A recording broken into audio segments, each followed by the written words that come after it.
It's time for the UNX News. Extraterrestrials, time anomalies, dimensions, remote viewing, UFOs, UAPs, and USOs, ghostly encounters, abductions, Bigfoot, and more. Your end of the week news source for everything unexplained. Here is your host for the UNX News Podcast, Margie K.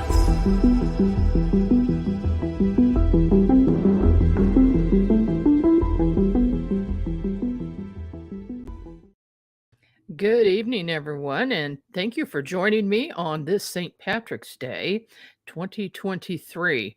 We have a good show for you this evening. I want to remind you that we are right in the middle of the remote viewing workshop that I'm doing live. We started the workshop last Saturday, and you can still watch that at any time on Zoom on demand, and you can join us if you wish. Just go to unxnetwork.com for more information about that. And I want to mention a couple of really good events coming up. The Philadelphia UFO Exposure Con is coming May 20th, and that is in Philadelphia, PA, hosted by our own Jesse Peak with UFO Encounters Worldwide. You don't want to miss that one if you're in the Northeast area. If you are in southern Missouri, northern Arkansas, anywhere in the Midwest, you might want to consider this one, Close Encounters of the Piedmont Kind. It's actually the 50th anniversary of the 1973 incident, which was a huge UFO flap across the U.S., but particularly in Piedmont, where there were 500 sighting reports in a short period of time, and it was covered on national media. I remember seeing that with Walter Cronkite. My guest this evening is Dr. Bob Wenzel Gross. He's an accomplished artist who chose music as his preferred medium of expression. In 1975, he enrolled at the Pennsylvania State University to study filmmaking. Bob also worked on a classified cross-disciplinary research project at the Penn State Center for Acoustics. In 1984, Bob earned a Doctor of Education degree from Penn State. At Penn State, he studied music, filmmaking, acoustics, aesthetics, and research design, among other subjects. Penn State's graduate school awarding his doctoral dissertation an excellent rating for advanced research. In summary, Dr. Bob Wenzel Gross has been a musician, scientist, researcher, educator, administrator, academic, writer, presenter, and government agent. Dr. Gross has more than 25 years' experience teaching on all levels of instruction. Moreover, he was an adjunct professor at Penn State University, Indiana University of Pennsylvania, New Mexico State University, and South Texas College. During 2021, Bob began working with the research team for the Galileo Project at Harvard University.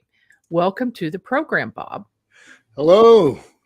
Great to be here, Margie. Thank you. Well, I'm so glad you could join me, and I'm glad I found you. And your resume is so long and your curriculum vitae that we would take the entire hour to read all of it. But let's just start with, when was your first UFO sighting? My first UFO sighting. Well, if we take today's definition of UAP, because most UFOs have been rebranded as UAPs. Yeah. And that includes atmospheric anomalies. When I was it was 1957, when I was 9 years old, I was knocked over by ball lightning. Oh, wow. And I'll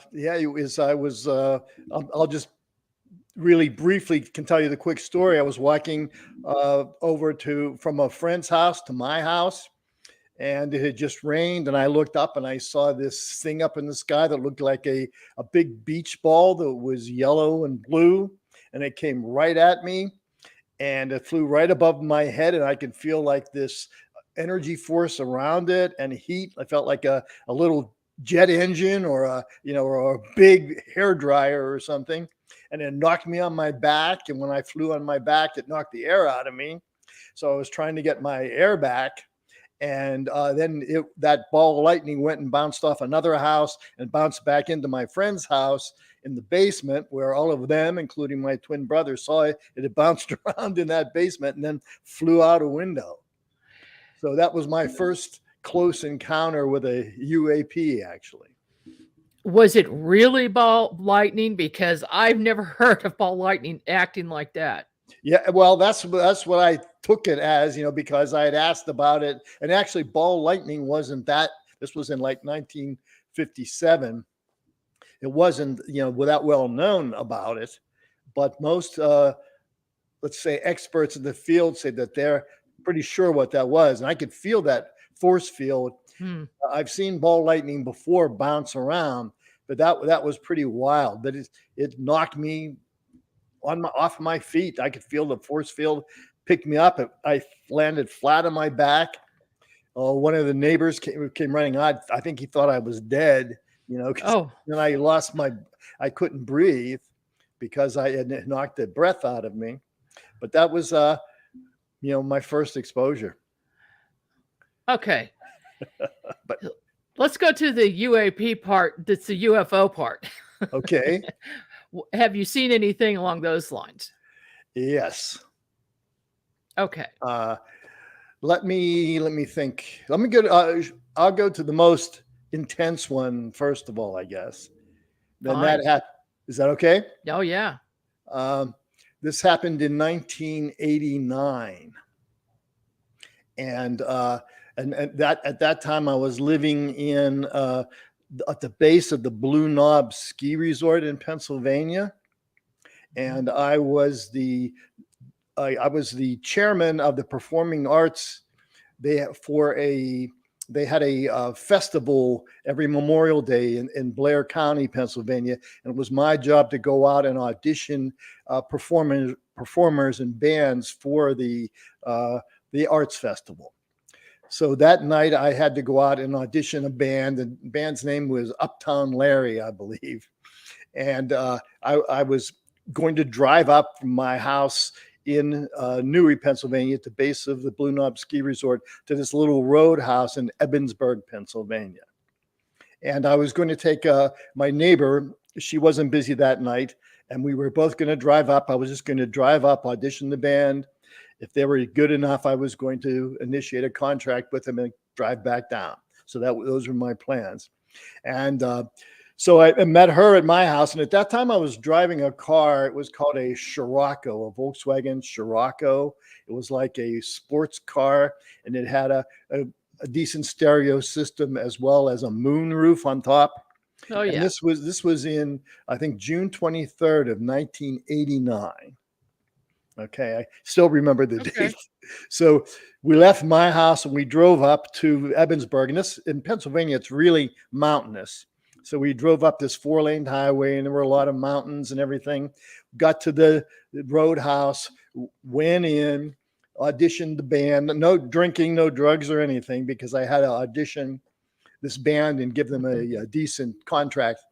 So I did that. We went in and we left. It was I'd say about 12:30 the next day. Yeah, early in the morning. We were driving back down home to the housing development. And I was driving. I was just talking to her, trying to impress her with what I knew about music and all that type of thing.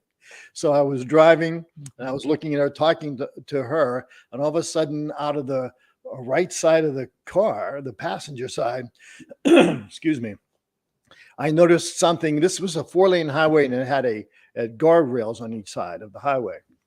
And I looked over and I saw something behind the guardrail. It was at the bottom of this big tree, and there was something moving behind the guardrail. That's all I could see. And then all of a sudden, as I got closer, and I was driving down in my car, it was a clear night and everything, maybe a little bit of clouds. But all of a sudden, I noticed this thing, whatever was behind the guardrail, it started to raise up above the guardrail. And at first I thought it was this bird, some kind of big bird, a big owl or something flying at night. But as it got further and further up above the guardrail and closer to where the limbs were of the tree, it started changing colors. So it changed like from a black color, and then it went to like a dark gray, and then it turned into like what I might call an urban camouflage gray and white and black color. Oh, And wow. then it turned to more of an opaque gray color or whitish color. And all of a sudden I realized, my mind I was trying to figure out what it was, and it was playing on my mind, and then I was trying to figure out it, and I was trying to figure out what could be going on, because I did notice then if it was a bird or an owl, it didn't have any feathers. There were no feathers, and it wasn't flapping its wings. It was just floating up in the air. How big was it? It was about, all in all, when it finally got close and flew over the car, it had a wingspan of about 15 feet, and it had from its tail to its tip was about 5 feet. Okay. So it got up to where it was underneath the branches of this big tree, and it started floating out from underneath the tree.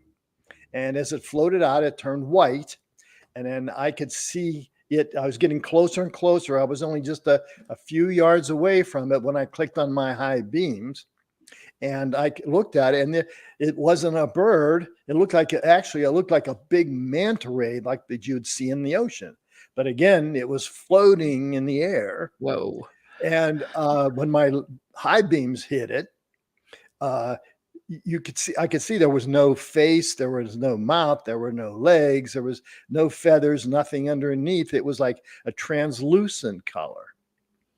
So as soon as my high beams hit it, it turned another color. It turned like a fluorescent green, like a luminous watch dial color. So Okay. I'm going, this is, so then it dive bombed the car. Okay. And the car had the moonroof open. It was just a little moonroof. So it dive bombed the car. And when it did that, it was only like inches above the moonroof that was open. And the whole inside of the car turned green, that same color green as the object. And then it went down and it dipped and it almost hit the other side of the road. And then it took off and flew up towards the north of Cambria County. And when it flew away, it looked like, did you ever see those war movies where they're using like those tracer bullets in the nights? That's what it looked like when it left. It was going hundreds of miles an hour, and then it just disappeared to the northern part of the country. So you're saying it was going as fast as a tracer bullet? Oh yeah, it was going several. By the time it got moving, it was going hundreds of miles an hour. Did it ever look like it flapped wings, or did Never. it just stay the same? It stayed the same. That's why my mind was going crazy, trying to figure out what it was. And that wasn't the strangest part. What happened was, after it disappeared, in the night sky, my friend and I both looked at each other, and we both started hyperventilating instantly together. Oh, It was like I was in some kind of hot yoga class or something, and we both started hyperventilating at the same time. It was to the point where I couldn't control the car anymore. So I pulled the car off to the side of the road. Excuse me. And it was a gravel road, bed on the road, shoulder. And we both just looked at each other, and it was the most intense aesthetic experience I ever had in my life. And I just said to her, I've got to report this when I get home. And luckily I was working with an organization that investigated these type of things in Pennsylvania. So when I got home, and I reported it. and that was the Pennsylvania Association for the Study of Unexplained Phenomena? Yes. Or study of the unexplained. Yes. Okay. Wow, that's a heck of a sighting. I don't think I've ever heard anything quite like that.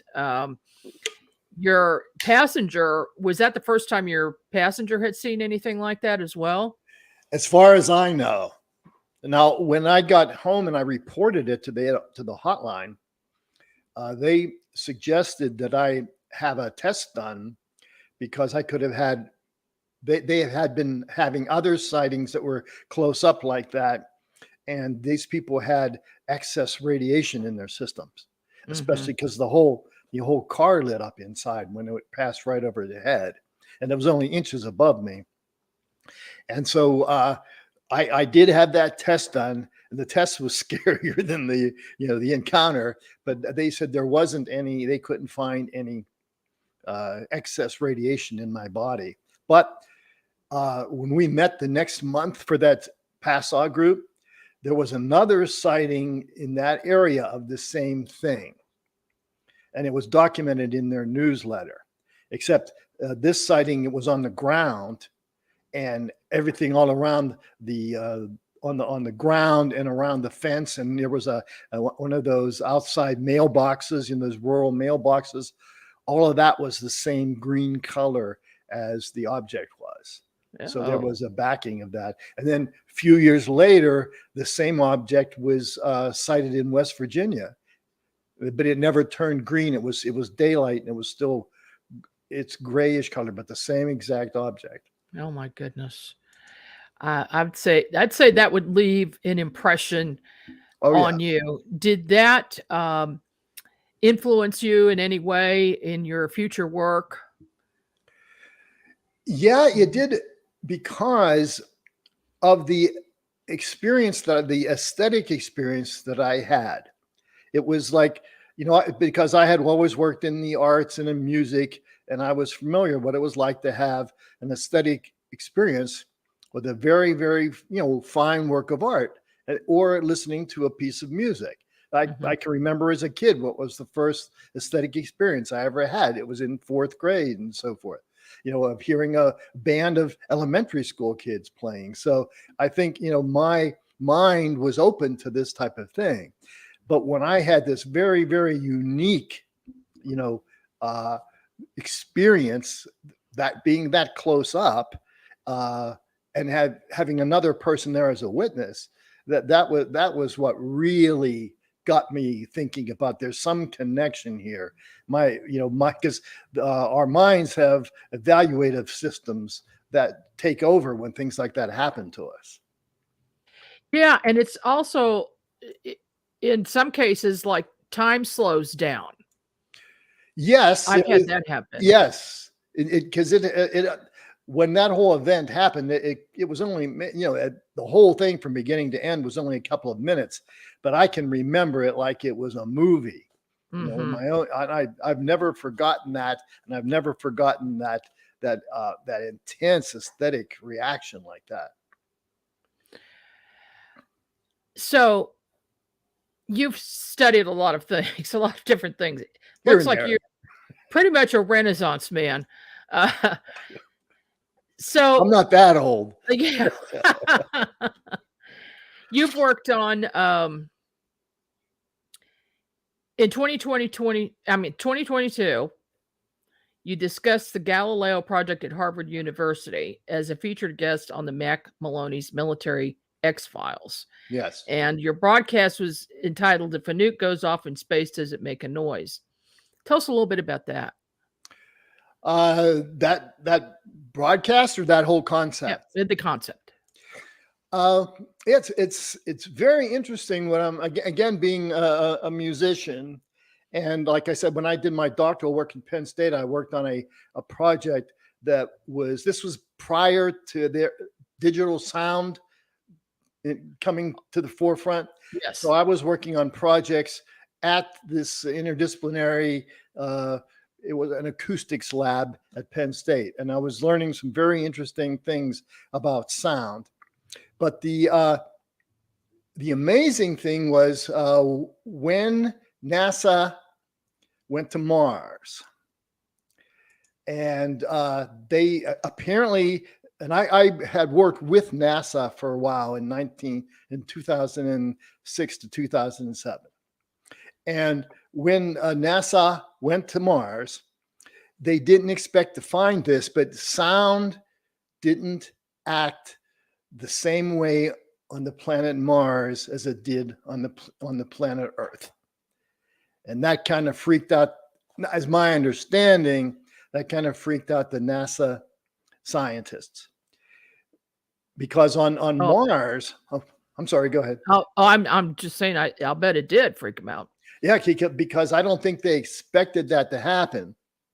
And what was odd, and that was just recently, I think that was 2021 or 2022, when the NASA rover picked up the difference in how the sound behaves on Mars. And so what they found out that on Earth, sound travels at about, I forget what it is now. It's something like 760 miles per hour, a sound, but it varies depending on what kind of material the sound is flowing through and so forth. Yeah, like water would be a lot faster. Right, water and things, and air would be different, gases would be different. Mm-hmm. But what happened on Mars, because of the atmosphere on Mars and the gravity and so forth, what the scientists found out that when you play a sound on Mars, it only goes so far. It only goes, I think, about 26 feet, and then it stops. Oh my! No, I don't have my notes on that right in front of me, but what I can recall, I was surprised to read that. Plus, the higher sounds, like the high pitched sounds, they travel further than the low pitched sounds. In other words, so if, let's say that you're on Mars, it's been settled and so forth, and you're outside on Mars and you're listening to an outside concert, and there's the band playing in the middle and you're in the audience, the sound of the flutes and the piccolos would reach your ears first, and then you'd hear the sounds of the tubas and the basses and so forth. That's bizarre. So, and then it would only go so far before it drops off.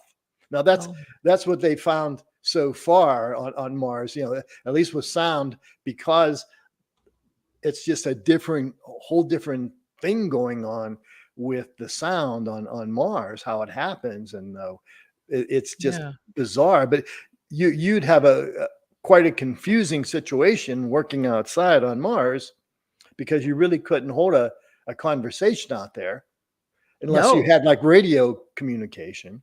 But you could never have like an outdoor concert and have your brain accepted the same way that it does on Earth. No, absolutely. That'd be very confusing. That makes me wonder about what it would be like on the moon. Yeah, well, they're still looking at all of that. It's really surprising about Mars. There's something about Mars.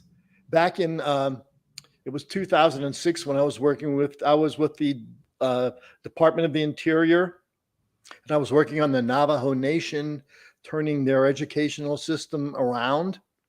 And in 2006, I got a phone call, and it was from is it David Axelrod, who now works at CNN? Yeah, he was working with the government at that time, and he said that I was required to attend this meeting at the Houston Space Center. It's the Johnson Space Center in Houston, Texas. And he wouldn't tell me why. And I had to bring my best and my brightest Navajo teachers with me. They had to be Navajo teachers. And I'm not Navajo, I'm German. So I'm making a long story short, but when I got there, there was mostly all of the Native American tribes in the United States were being part of this conference that I was attending, that I was required to attend. And the reason they had the Native Americans there was because the Native Americans thought differently about things than people that had been educated in the Western cultures. And the NASA needed people like that in their astronaut program to think differently, because they said when they got to Mars, they were going to run into things that they knew that people educated in the Western cultures were not going to be able to handle. Interesting. That's fascinating. Okay, we're going to take that back up in just a few minutes. We'll be right back after these messages. Are you thinking about purchasing a wood-fired heating or cooking appliance but don't know where to start? The new book, Wood-Fired Heating and Cooking, will guide you through the process and make the decision much easier. Find out about wood stoves, wood-burning fireplace inserts, masonry heaters, cook stoves, brick ovens, and more. Learn about operation and maintenance, buying and storing wood, even how to make your own charcoal. A bonus section includes delicious recipes for cooking in a wood-burning oven, grill, tandoori oven, or smoker. The wise homeowner, prepper, or homesteader will have the ability to heat their home with wood when the power goes out or to save money on increasing gas bills. Wood-fired heating and cooking is available at Amazon. Visit www.woodfiredpub.com for more information. That's woodfiredpub.com.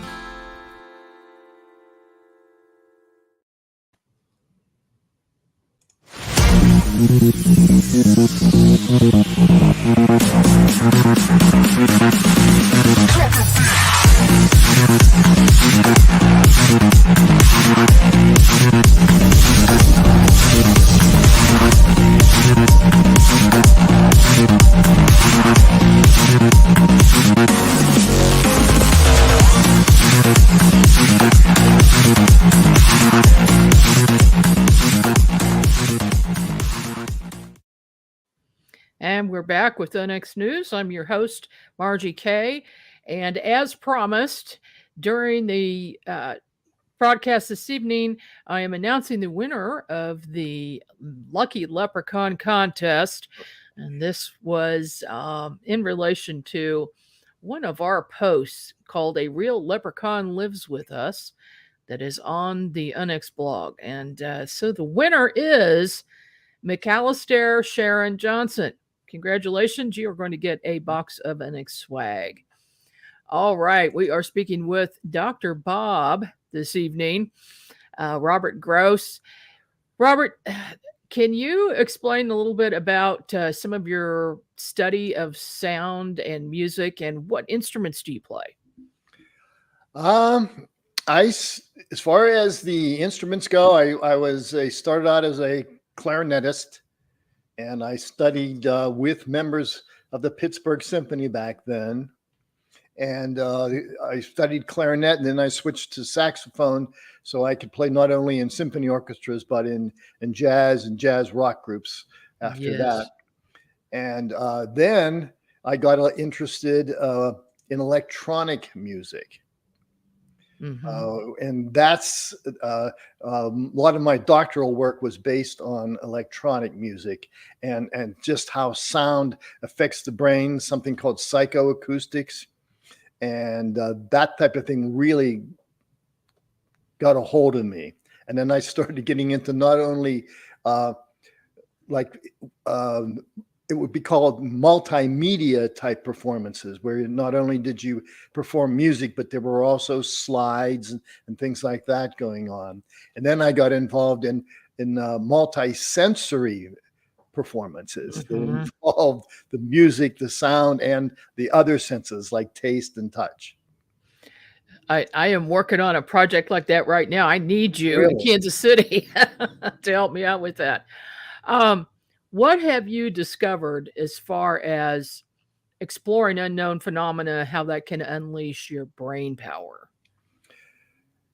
I think it's extremely important, at least from my experience. And a lot of not a lot, but research that's going on right now. Are you familiar at all with some of the work that Dr. Gary Nolan is doing? Yes. Okay, well, so that whole field fascinates me. And there's this is again basically what I'm starting to see some things happening. And that is, I really feel that, well, first of all, when I heard when the lightning knocked me over, that may have added some type of growth to my brain or whatever, because it was so close. It may have. I've heard of that. I've never had an indication of that. But the whole idea we're not using our brains anywhere near what we ought to be. Right. And looking into these types of things, especially UAPs, really gives the brain the exercise that it needs, because it's going to start searching for answers to what it's seeing and hearing out there. And that's what I find is extremely important, because people are seeing UAPs and they are real. Like I said, I've seen 6 of them, and these were real things. I wasn't imagining what I saw. And I think Homo sapiens, human beings, are still evolving. And that might be what it is part of, is that it seems like more and more certain brains are evolving. And like when I was doing with that work with that interdisciplinary group in the acoustics lab at Penn State, they were doing, we weren't supposed to necessarily talk to each other about our experiments, but we did.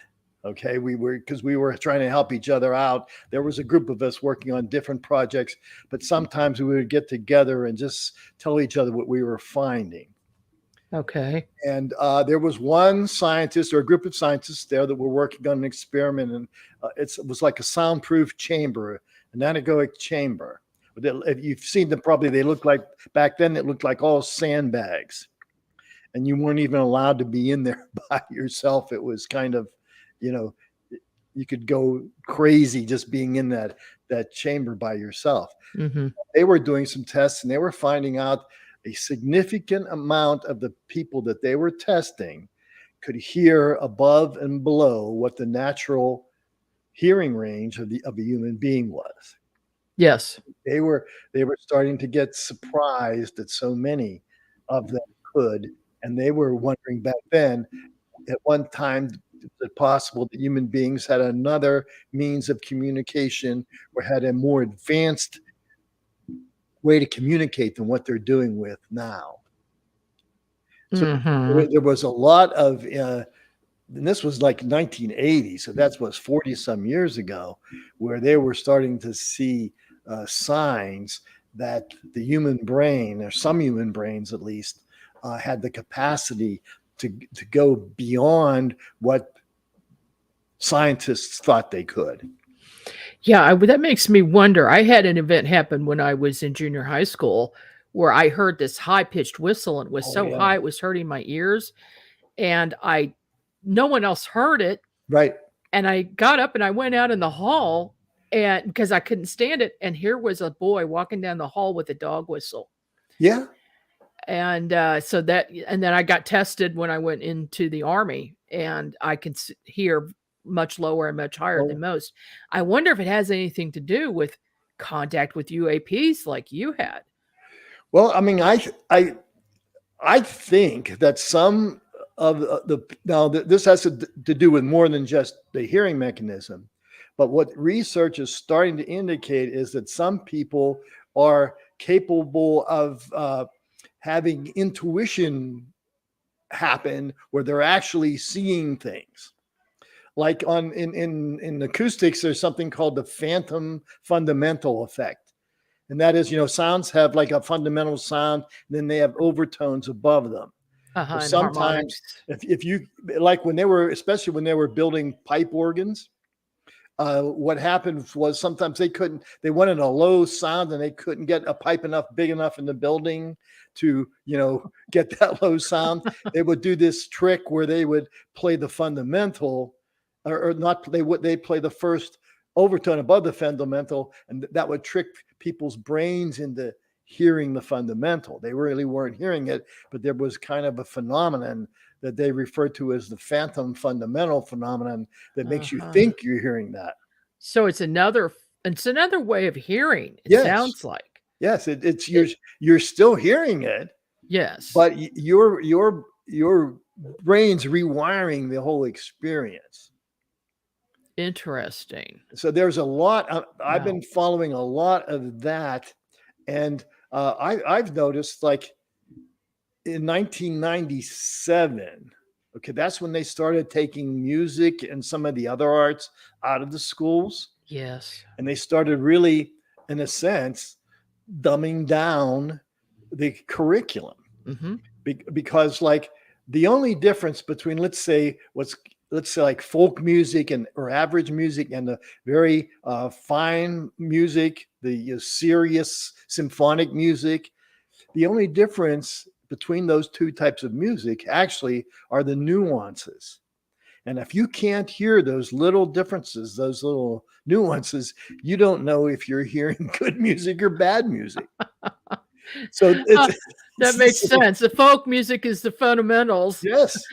Yeah, and everything else is just on top of it. Right. And good folk music, if you clean it up and and make it so it sounds perfect, it doesn't sound good because it's just the way it's folk music. It's intended to be done by common folk, and it works. It's beautiful. And I've gone to some folk music concerts that are outstanding.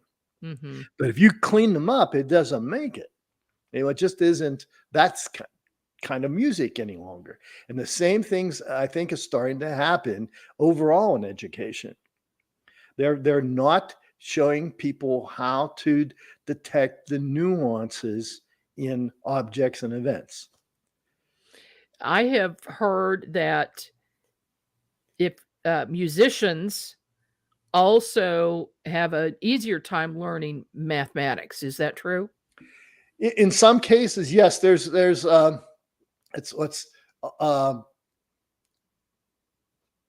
think we talked a little bit at one time something about synesthesia, yes, and so forth.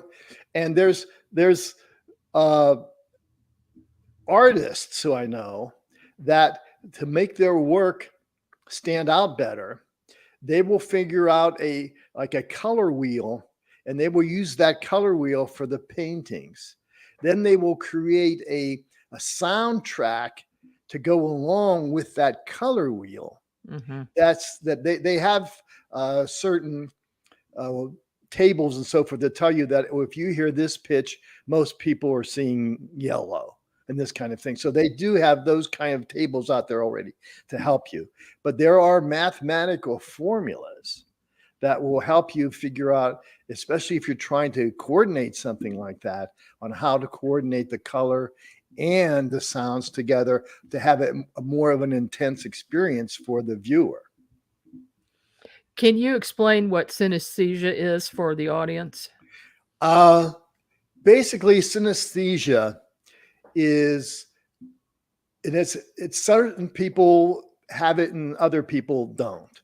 But when you hear a pitch or a certain frequency, like a B flat, then you will also envision a color at the same time.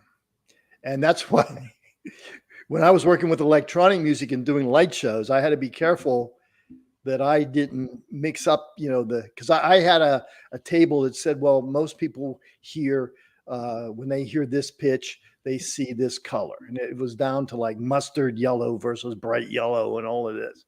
And it was just from surveys that they did with people. But that's basically how it works. And most people don't have those. You're having two responses to one stimulus. Have you heard of people that when they see color, like if they're looking at a flower, they hear music? I have not heard that, that approach to it. I'm sure it exists if it exists one way. But there are a lot of connections that they're not even exploring that they could. I mean, when I was doing my doctoral work, and one of my projects was to make up a listening test for electronic music, because that's what I was interested in, and electronic music was just new. And I started playing with, instead of having like violins and clarinets and pianos, I was using oscillators and so forth to build sounds. I was building the sounds from nothing. And I really, for a while, screwed up my hearing, because I was starting to hear sounds. I could hear not only the fundamental pitch, but most sounds have what they call overtones and harmonics. That it just has to do with how strings vibrate in nature. Yeah. There's multiple vibrations going on at the same time. But I could start hearing when someone would play a violin, I could hear the fundamental pitch as well as some of the overtones, and they were almost as strong as the fundamental pitch. So I had a heck of a time tuning an orchestra because I couldn't figure out which pitch I should be focusing. But I really did some things to my hearing when I was going through that process. Have you noticed as you've gotten older, do you hear more or less as far as sound is concerned? I haven't noticed a change lately. I haven't noticed a change. I always have heard more, but and again, it may have been what I did to my ears when I was developing that test. But also, I was always into the strange things in music. And I was into something called multiphonics. I don't know if you've ever heard of that. No, what is that? When you play it, it sounds kind of like a cat in a meat grinder. Oh, but it's okay. No, but it's if you take instruments like woodwind instruments, especially like a flute or a clarinet or an oboe, there's a way to finger them. Excuse me. The reeds and so forth, where you get, instead of just one tone, you get a chord on a wind instrument. But now that chord isn't necessarily on the same kind of chord that you get on a piano. Like you have the first, third, and the fifth. You might get the first, the second, and the seventh, but you still get a chord. And it's wild. Especially, sounds very disharmonious to it me. Is. And what's bad is you can't control yourself sometimes. Like when I'd be playing as a lead clarinetist, like in a symphony, and I was playing something like Wagner that was really slow. I'd get to a whole note and I'd do one of those multiphonic sounds. Like, the conductor would look like that. I mean, like he was going to kill me. And I've, had forgotten that this was a nice whole note that I could get a multiphonic chord out of. So it can sneak up on you. Okay. That could be a problem then. Yeah. Now, you're a jazz musician too with saxophone? I was, yes. And I played most of when I was doing my undergraduate work at Duquesne University in Pittsburgh, we had to study every woodwind and every brass and every percussion string instrument. So I could play a little bit of those, but mostly it was saxophone and clarinet. Did you do any work in your studies with music therapy? Very little, but I had a friend who was an art therapist he did his master's degree in art therapy. But yes, I did some work with music therapy, but not, that in depth. Okay. In your opinion, what you do know about it, does it work?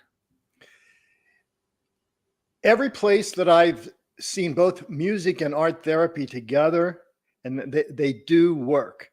They do work for certain individuals. The music, it's a fascinating thing. It has to do with vibration. It has to do with, the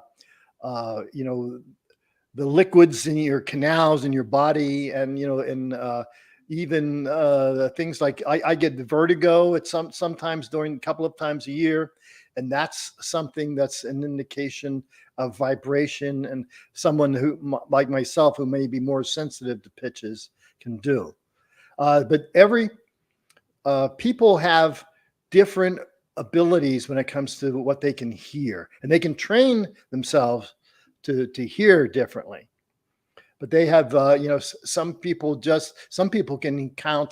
hear the frequency of a pitch. They can hear actually how many times a string is going up and down in a second.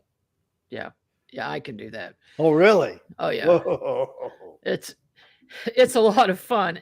But it's a little bit of a curse because when I'm listening to music, especially live music, I'm critiquing the whole thing at the Oh same yeah, time, and I can't just enjoy it. that's the Uh, way I am. it's okay. So you understand. Yes, when I studied filmmaking the same way, I studied filmmaking at Penn State. Uh-huh. I could never go. For years I couldn't go to a movie without critiquing it. Yeah. You can't just sit and enjoy it because you're No, picking out every little thing that happens, the good and the bad for and the ugly. years. Yeah. Okay. Well, we're putting together an Unex band, so Oh, if you come really? to our conference, you can join in on the band and sit in. Uh, all right. Well, we just have a few more minutes, so I want to ask you a little bit about your other UFO sightings you mentioned. Okay, I mentioned the one in '89, Mm-hmm. and then there was another one. I think it was 2013, and that's when I was living in Indiana. And this one was an orb, a round orange orb, and it just showed up. I was in my backyard, and it just appeared. Now it wasn't a close encounter because it was, I'd say, at least 500 feet away from me, and it came toward me. It wasn't transparent. It was like a beautiful orange orb, wasn't making a sound. It moved right overhead and just kept going. When it passed over top of me, there weren't any smells or anything. Wow. That was one of the others. And then I've had experiences with what would be considered like edge to edge type of flashes in the sky, where the whole area was lit up, except those sometimes happen in the evening. I saw this late at night. It was a what corner to corner flash. Wow. And no explanation for that, no lightning or anything. No. Have you seen any light flashes inside your house? No, I have not seen. No, I haven't. I know other people that have. Yeah, I do too. So there's all sites. There's all kinds of things out there too with lights and whatever. And but it's a very interesting. The whole concept just fascinates me.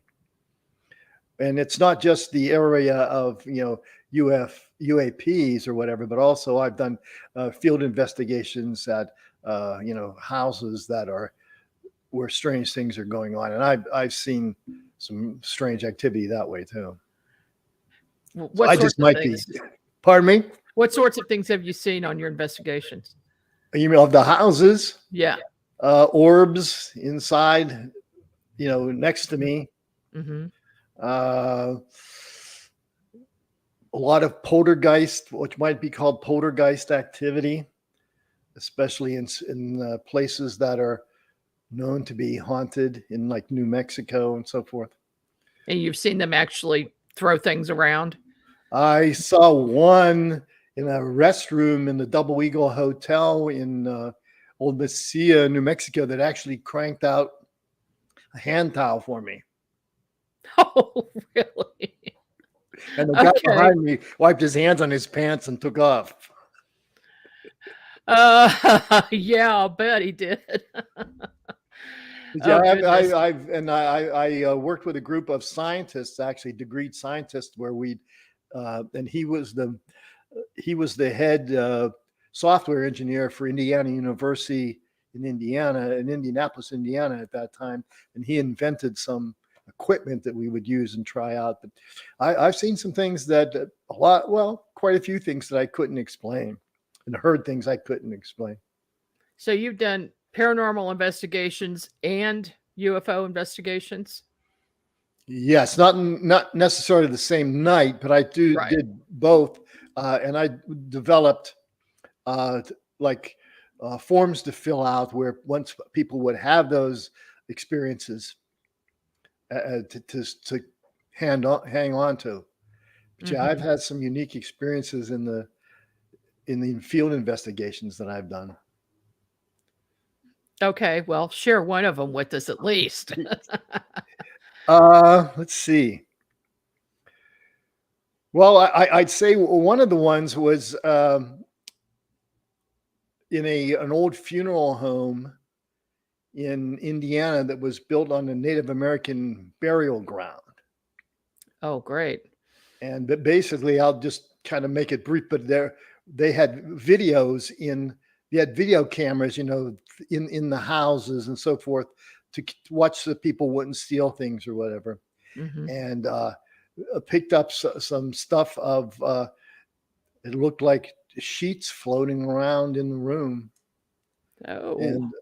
And I went over and walked to where they were, and you couldn't see them outside of the camera, and I didn't feel anything.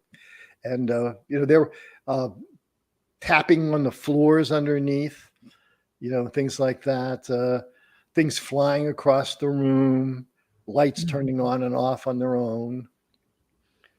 Oh, that's always fun when it all happens in one night, isn't it? Oh yeah, that's especially when you Yeah. don't, when you've got all this equipment set up, and then it usually the equipment would pick up something of one of the experiences we had. But yeah, there were quite usually at least one thing would happen, a night.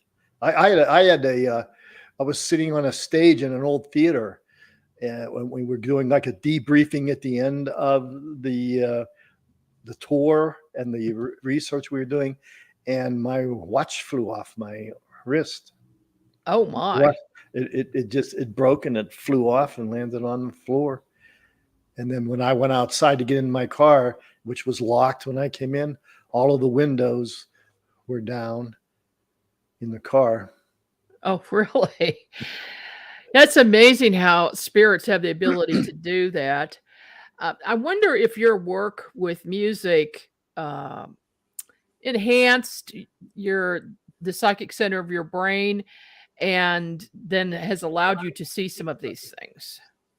Well, I think it's just how you use your brain when you're really getting into music and the other arts. That's why when they started taking the music out of the schools, I came up with a whole different approach to teach about, like UAPs in the schools. That was a science approach. I called it interdisciplinary UAP education, and it's based on something that the Getty Foundation put together, known as discipline-based arts education. And I'm working on trying to get that type of thing into the schools as well, because they're just missing out on these really unique approaches to education that gets their brains working, like at the point at least they should be. Yeah. Yeah. Do you have any advice for musicians? Yeah, explore it. There's more to just performing music for a living, and explore all of those other venues. There's the history component, there's the science component, there's all of those things that happen with music. Explore that. The deeper you get into it, the more you'll enjoy it, and your whole life will actually change. You'll have a whole different approach to living. All right. Well, I appreciate you coming on the show this evening. I wish we had a lot more time to talk, but Same unfortunately, here. our time is up. But will you come back again sometime soon? Certainly, anytime. All right. I appreciate that. Dr. Bob Gross, just wonderful. Thank you so much for being on the show with me this evening. And I am Margie Kane. I'll see you here again next Friday night.